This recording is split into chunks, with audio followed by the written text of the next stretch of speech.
นี่ก็จะเป็นการเตรียมความพร้อมพี่น้องรักษาอนามัยหอมเหสักทั้งบ้านทรงเปื่อยทางเจ้าของเพิ่นก็กำลัง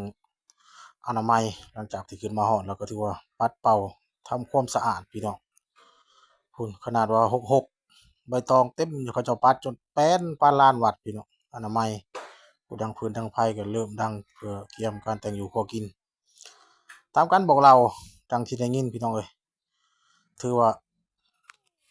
ในหอมเหสักนี่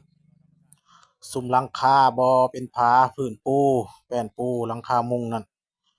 ถือว่าถ้าเพ่ๆก็ถือว่าเปลี่ยนได้แปลงได้นอกจากเสา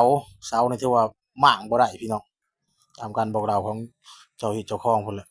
ม้างบ่ได้ถ้าม้างแม่นได้เสียควายแล้วเด้อพี่น้องถือว่าเสานี่ต้องบ่ได้ซุมอื่นโปะแป้งได้หมดโปะแป้งให้คุ้มปีว่าซั่นซะพี่น้องเอ้ยเพราะว่าปีหนึ่งเพิ่นจะได้ขึ้นมาจำเทื่อหนึ่งอยู่ในดงแห่งนี้ ก็ถือว่าหลังคาพื้นปูมีหยังก็ยันพวกยันมอดปัดออกหมดให้สะอาดฝากไว้คลิปต่อๆไปพี่น้องยังมีหลายคลิปฝากติดตามหน่อยเด้อ